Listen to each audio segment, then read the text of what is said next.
Hello everyone, welcome to KTV Telugu. వైసీపీకి ఎక్కడా కలిసొచ్చినట్లుగా అనిపించడం లేదు. ఏపీలోని అన్ని ప్రాంతాల్లో పార్టీ చెతికిలబడే పరిస్థితే ఉందని విశ్లేషణలు వినిపిస్తున్నాయి. 2019లో వెంటపడి వైసీపీకి ఓటేసిన వర్గాలు కూడా ఇప్పుడు దూరం జరిగాయని, కూటమికి ఓటేశాయని వార్తలు వస్తున్నాయి. ఈ క్రమంలో ఉత్తరాంధ్రలో వైసీపీకి చావు దెబ్బ తగిలి కూటమికి సునాయాస విజయం ఖాయమైందన్న చర్చ జరుగుతోంది. దాంతో ఓటర్లపై వైసీపీ నేతలు ఫైర్ అవుతున్నట్లు సమాచారం. విశాఖ సహా ఉత్తరాంధ్ర జిల్లాలో ఇప్పుడు వైసీపీకి కొత్త భయాలు పట్టుకున్నాయి.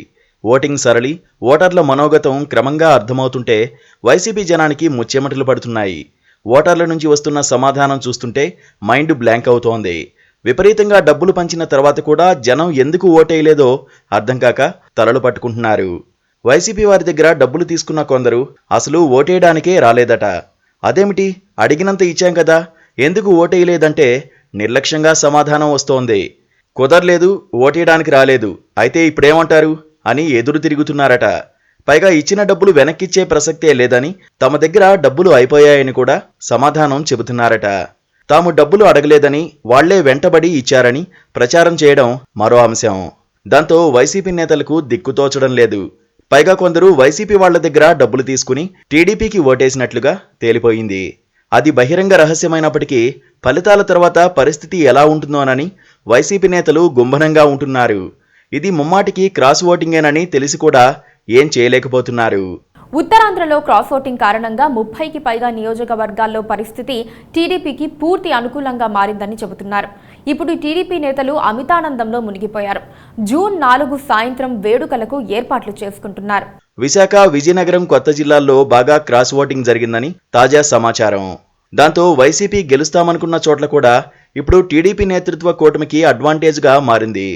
కూటమి అభ్యర్థులు చేసుకున్న సొంత సమీక్షల్లో కూడా విజయావకాశాలు ఎక్కువగానే కనిపించాయి. అసెంబ్లీ, లోక్సభకు ఏకకాలంలో ఎన్నికలు జరుగుతున్నందున కొందరు జనం 2 ఓట్లను విభజించుకున్నట్లుగా కూడా చెబుతున్నారు.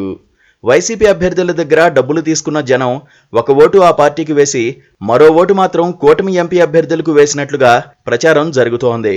అందుకే విశాఖ ఎంపీ అభ్యర్థి శ్రీభరత్ సునాయాసంగా గెలుస్తారని చెప్పుకుంటున్నారు. అయినా సరే వైసీపీ ఎమ్మెల్యే అభ్యర్థులు గెలవడం కష్టమేనని ఆ పార్టీ వర్గాలు అంగీకరిస్తున్నాయి. డబ్బులు తీసుకున్న తర్వాత తమకు ఓటేసిన వాళ్లు తక్కువేనని, ఎక్కువ మంది ప్రత్యర్థి కూటమికే వేశారని బహిరంగంగానే చర్చించుకుంటున్నారు.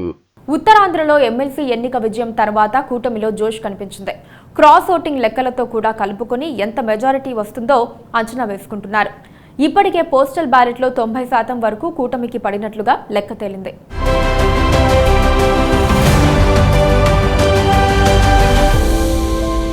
Please do subscribe to Please do subscribe to Please do subscribe to Please do subscribe to Please do subscribe to Please do subscribe to KTV Telugu KTV Telugu. KTV Telugu. KTV Telugu KTV Telugu. Please do subscribe to KTV Telugu.